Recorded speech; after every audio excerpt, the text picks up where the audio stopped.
တော့ဉာဏ်လေးတယ်ဆိုတာဟာဘဝမှာလူတယောက်မှာဉာဏ်ထက်တယ်တို့ဉာဏ်လေးတယ်တို့ဆိုတာဟာကြိုးစားမှုမကြိုးစားမှုနဲ့သွားဆိုင်တယ်လို့ထင်နော်ဉာဏ်ထက်ခြင်းဘာလို့ဉာဏ်ကြီးခြင်းလို့ရှိရင်သင်ကြားရမှာပဲဖြစ်တယ်ဥက္ကဟနဲ့ပရိပု္ပ္ပာဥက္ကဟဆိုတာဘုဒ္ဓရှင်အောင်စာဖတ်တယ်တရားဓမ္မတွေစာတွေကိုသင်ယူတယ်မှတ်သားတယ်ဘုဒ္ဓတွေကိုမှတ်သားတယ်ပရိပု္ပ္ပာမရှင်းသေးတာကိုဆွေးနွေးမေးမြန်းတယ်ဆိုတဲ့ပညာရည်မြင့်မားအောင်သင်ယူခြင်းဆိုတာနားထောင်ခြင်းဖတ်ကြားခြင်းတွေဟာသင်ယူခြင်းတွေပဲစာဖတ်ပြီးတော့သင်တယ်သို့မဟုတ်တရားနာတယ်တရားစာအုပ်တွေဖတ်တယ်ဒါသင်ယူခြင်းမှတ်ယူခြင်းပဲအဲ့ဒီထဲကနေကိုသိကျင်တာမရှင်းသေးတာတွေကိုမေးမြန်းဆွေးနွေးခြင်းပြိပု္ပ္ပာသင်ယူခြင်းမေးမြန်းခြင်းဒီတစ်ခုဟာပညာရည်တိုးတက်ဖို့အတွက်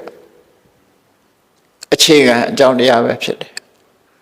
မြတ်စွာဘုရားကပညာပါရမီလို့ဖော်ပြတဲ့အခါပညာသံဝတ္တနိကပฏิပဒါပညာကိုဖြစ်စေနိုင်တဲ့ကုသိုလ်ဆိုတာဘာလို့ကိုယ်တိုင်သင်ယူခြင်းပဲဖြစ်တယ်ခဏခေတ်တော့ပညာပါရမီဖြစ်အောင်ဆိုပြီးတော့သူများကိုပညာသင်ဖို့အခွင့်အလမ်းပေးတဲ့ထောက်ပံ့တယ်အပညာသင်ဖို့အခွင့်အလမ်းပေးတာတို့ထောက်ပံ့တာတို့ဟာကိုယ်ရတော့လည်းပဲအဲ့ဒီလိုအခွင့်အလမ်းမျိုးပဲရမှာတိုက်ရိုက်ပညာထက်ဖို့ကြတော့နော်စာထဲမှာပါတာပြောလို့ရှိရင်ပညာရှိသူတော်စင်တွေစီချင်းကပ်ပြီးတော့ဒီစကလုံးရဲ့အဓိပ္ပာယ်ကဘယ်လိုလဲဖေ။ဒီစကလုံးရဲ့ကုသိုလ်ဆိုတာဘာလဲအကုသိုလ်ဆိုတာဘာလဲဘယ်လိုနားလည်ရမလဲလို့မေးမြန်းသင်ယူခြင်းသည်သာလေပညာရှိခြင်းရဲ့အကြောင်းဖြစ်တယ်အဲ့ဒါသတိထားဖို့နော်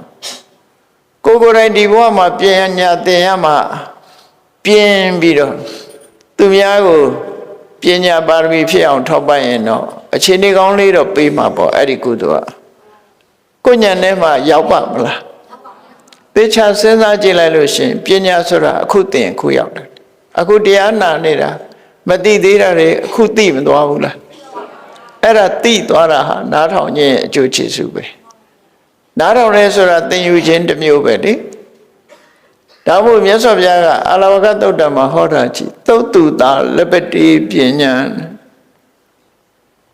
နားထောင်ခြင်းနဲ့ဆန္ဒကြောင့်နဲ့နားထောင်ခြင်းနဲ့ဆန္ဒဆိုတဲ့အကြောင်းတရားဟာပညာကိုရခြင်းအကြောင်းပဲဖြစ်တယ်ရှင်းရှင်းလေးဟောတာမင်းပညာရခြင်းဘာလို့နော်ဆန္ဒရှိရသိခြင်းနဲ့ဆန္ဒဒီလိုဆိုလို့သိခြင်းနဲ့ဆန္ဒသင်ယူခြင်းနဲ့ဆန္ဒနားထောင်ခြင်းနဲ့ဆန္ဒအဲ့ဒါလို့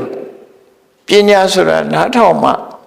ပညာဆိုတာဖြစ်တယ်ဒါမှမဟုတ်နားထောင်ခြင်းကြောင့်ရလာတဲ့ပညာကိုသုတ္တမယပညာလို့ခေါ်တယ်အဲ့ဒီမှာတိုးတက်ပွားများလာအောင်လေ့ကျင့်တာကြတော့ဘာဝနာမယလို့ခေါ်တယ်တရားဓုတရားမြတ်နဲ့ပတ်သက်လာလို့ရှိရင်ကတော့ဥပမာပဲဝိပဿနာတရားအထုတ်ပြီးမေဖို့နိဗ္ဗာန်ရတယ်ဆိုတဲ့နေရာမျိုးမှာတော့စိတ်ဓာတ်မယတမန်ပုဂ္ဂိုလ်တွေမှာမရှိဘူးတမန်အပြင်လူတွေကထင်နေကြတာ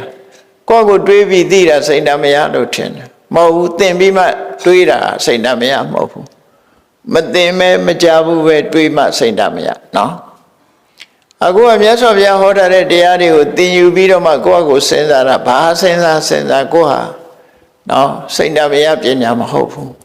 သုတ္တမယလို့ပဲခေါ်ရမှာရှင်သာရိပုတ္တရာမထေရတောင်သုတ္တမယနဲ့ပညာမယနှစ်ခုပဲရှိပိစိကဗုဒ္ဓနဲ့ဖျားပဲစိတ်ဓာတ်မယပညာဒါအစင်းမြင့်တောကုတ္တရာတရားနဲ့ပတ်သက်တာကိုပြောတာစာပေကျမ်းကမှာအဲ့လိုခွဲတယ်ပရတောသုတ်တော်ဟာပရတောအသုတ်တော်ဟာသူများထံမှာကြားနာပြီးသိတဲ့အသည့်ကသုတ္တမယသူတော်ဘာထံကမကြားနာပဲကိုယ်တိုင်အတွေးနဲ့သိတာမှစိတ်ဓာတ်မယဒီလိုဆိုထားတယ်နော်အဲ့ဒီနေရာမှာအငင်းပွားနေကြသေးတယ်စာသေးချဖတ်ရင်တော့ငင်းကြမရှိပါဘူးအေးလောကီကိစ္စမှာတော့စိတ်ဓာတ်မယရှိကောင်းရှိတယ်